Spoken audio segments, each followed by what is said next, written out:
주간 브리핑입니다.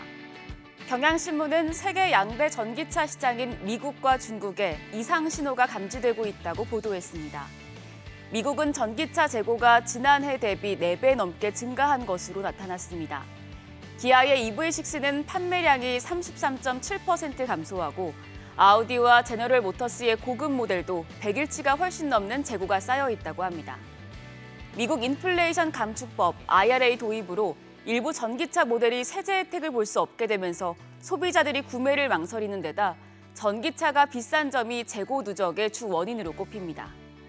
이런 가운데 가격이나 경쟁이 한창인 중국은 업체들 간 휴전 협정마저 무산되면서 과열 조짐을 보이고 있습니다.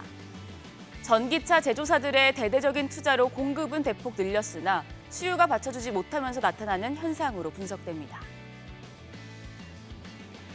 한국경제신문은 중국이 칩넷 기술로 미국의 반도체 수출 통제를 우회할 수 있다고 보도했습니다.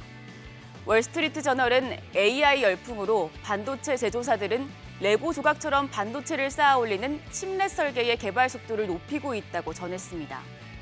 다양한 형태의 반도체를 연결하는 기술을 통해 AI 기술 기업들의 요구에 빠르게 대응할 수 있어서입니다. 특히 중국 업체들이 세액 공제와 보조금 지원을 등에 업고 칩넷 시장에서 빠르게 성장하고 있어 이 기술을 통해 미국의 반도체 수출 통제를 우회해 첨단 반도체를 생산할 수 있다는 주장이 제기됐습니다.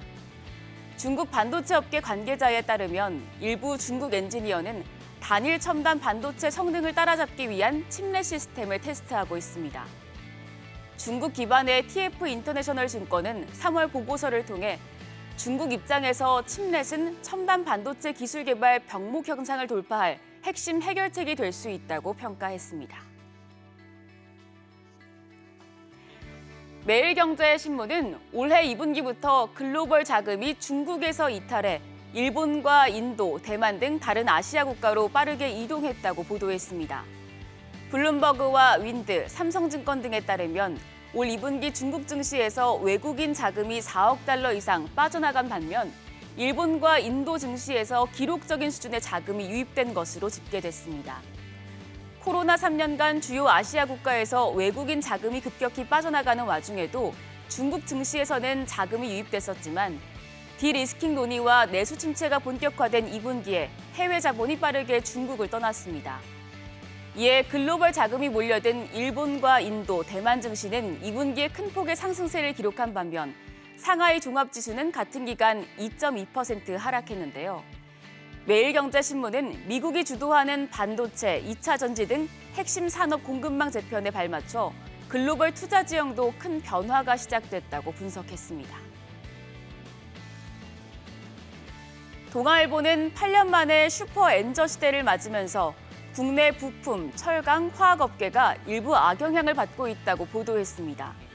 한국과 일본이 수출 시장에서 경합하는 정도가 낮아지면서 2010년대 중반 엔저 사태 때의 충격은 없는 상태입니다만 고부가 가치 시장에서 우리 대기업들과의 경쟁 구도는 남아 있습니다.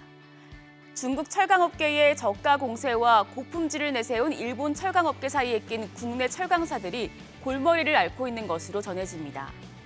일본 화학사들이 앞서고 있는 정밀화학 분야와 반도체 소재, 양극재 등 배터리 소재를 비롯한 신성장 수출 시장에도 경고등이 켜졌습니다. 전문가들은 연말까지 엔저 현상이 지속된다면 관련 업계의 수출 리스크가 더 커질 수 있다고 우려하고 있습니다. 마지막으로 매일경제신문은 원유 가격이 오르면 빵과 과자, 아이스크림 같은 가공식품 가격까지 줄지어 오를 가능성이 크다고 보도했습니다. 다음 달부터 적용되는 원유 가격은 사상 처음으로 리터당 1,000원을 돌파할 것으로 예상됩니다. 원유 가격을 리터당 69원만 인상해도 흰 우유 1리터의 소비자 가격은 현재 2,800원 수준에서 3,000원을 넘을 것이란 전망이 나옵니다. 이렇게 되면 빵과 과자, 아이스크림 같은 가공식품 가격도 인상되는데요.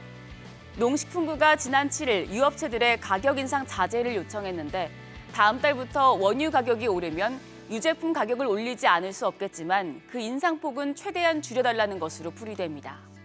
한편 낙농가와 유업체 측 이견으로 낙농진흥회 소위원회가 인상폭을 결정하는 데 난항을 겪고 있어 당장 다음 달 1일부터 가격 인상분이 적용되지 않을 가능성도 있겠습니다. 지금까지 조간 브리핑이었습니다.